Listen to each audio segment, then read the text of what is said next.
Hello tout le monde, c'est moi et aujourd'hui je suis de retour pour une nouvelle vidéo et cette fois je vais vous parler du nouveau film qui est sorti sur Netflix, Enola Holmes, et donc qui est basé sur la vie et un roman qui a été dédié à la sœur du très célèbre inspecteur Sherlock Holmes.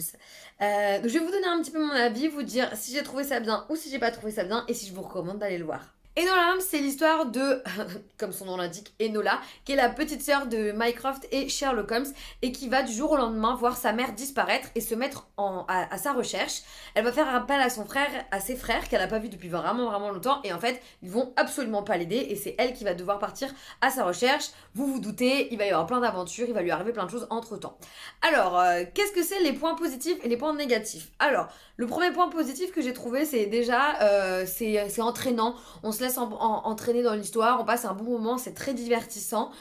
Et puis aussi, c'est vraiment un film qui est adapté à tout le monde, que vous soyez grand, que vous soyez petit. Vous pouvez vraiment le regarder en famille, c'est vraiment un divertissement familial. Un autre élément très positif, particulièrement à mon avis, c'est un film qui a vraiment un aspect féministe et qui prend vraiment le temps de placer et de donner un contexte à la situation et à la position qui était attendue de la société des femmes à cette époque, notamment pour une jeune fille qui n'est pas mariée.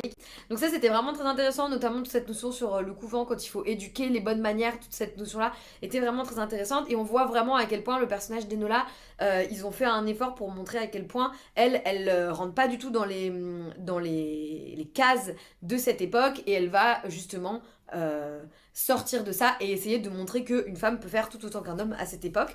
Ça c'est un point que j'ai trouvé vraiment sympa, notamment parce que dans les films et dans les histoires où on a des enquêtes, dans les histoires un peu historiques, c'est jamais des femmes qui sont présentes et qui mènent l'enquête. Et donc là, c'est vraiment sympa d'avoir une fille, notamment une plus jeune fille. Ensuite, on se prend vraiment d'affection pour le personnage de Enola. On devient attaché un petit peu à elle, pas forcément à sa quête, mais ça, c'est quelque chose auquel je reviendrai un peu plus tard. Mais on se laisse emporter. Elle est agréable à suivre, elle est dynamique, elle est sympa. Donc, on n'a pas du tout de difficulté à la suivre et à être impliqué dans son histoire. Voilà, c'est une histoire qui est sympa, qui se regarde facilement et qui va bien vous divertir.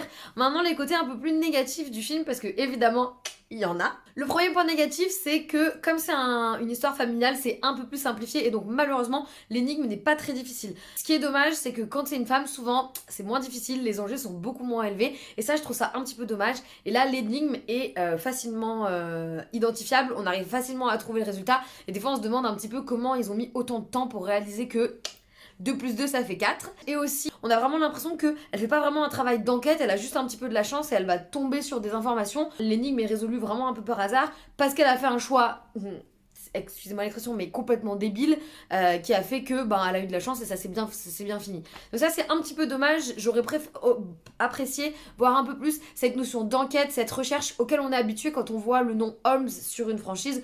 On s'est habitué à des indices super compliqués et à vraiment rentrer dans la tête du personnage et comment est-ce que le personnage va élucider le mystère. Et ça c'est quelque chose qu'on n'a pas du tout dans ce film.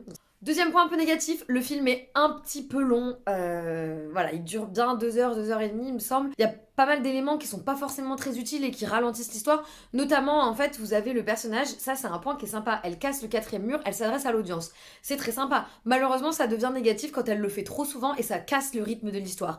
Du coup, vous perdez petit à petit de l'intérêt et vous êtes beaucoup moins impliqué dans le film à la fin qu'au début. Je trouve ça dommage. Au moment de la résolution, vous êtes juste là en vous disant, bon, j'espère que ça va finir. Et quand les 5 dernières minutes, vous êtes plus du tout investi et vous avez envie que ça s'arrête. Enfin, dernier point négatif pour moi, le personnage de Sherlock qui est joué par Henry Cavill. Alors Henry Cavill, oui, un dieu vivant, effectivement, ça fait très plaisir aux yeux. Sam Claflin, c'est pareil. Malheureusement, le personnage de Sherlock Holmes dans ce film-là, il est plat, il est complètement effacé, il n'est pas du tout à la hauteur de la représentation qu'on a habituellement de Sherlock Holmes, qui est un personnage très excentrique, qui n'aime pas les gens, qui est agressif, qui... Voilà, et un personnage vraiment haut en couleur, et là, il est très effacé. Concrètement, dans le film, là, il ne sert à rien. On a l'impression qu'il a été mis juste parce que si on a Holmes, il faut qu'on ait Sherlock Holmes. Il est là pour faire figure de présence et ça, j'ai trouvé ça vraiment dommage. Autant j'aurais peut-être plus apprécié d'avoir vraiment un film dédié à sa sœur et détacher un petit peu ces deux personnages, puisque là, on a toujours Enola qui est rattachée à son frère, mais son frère est complètement inutile et n'apporte rien à l'histoire dans ce film. Donc pour finir, le film de Enola, bon, c'est sympa à voir, c'est pas mal, mais ça reste quand même passable. Personnellement, je lui mets la note de 5 sur 10. J'ai passé un moment relativement agréable, mais dès que le film se finit, on l'a oublié et on n'a plus aucune envie de retourner dans l'univers. Voilà, on est habitué à mieux quand on a une franchise qui utilise le nom de Holmes, et malheureusement, c'est pas trop à la hauteur. Rien de bien transcendant donc. Si vous avez envie de le voir, allez-y, vous allez être divertis. Si vous avez envie de passer votre chemin, allez-y aussi. Franchement, vous ratez pas grand-chose. Vous aurez d'autres films à voir qui sont bien plus intéressants. C'est tout pour cette petite vidéo. J'espère que ça vous a plu. N'hésitez pas à me laisser en commentaire votre avis ou à me conseiller d'autres films sur Netflix. Et en attendant, je vous dis à la prochaine.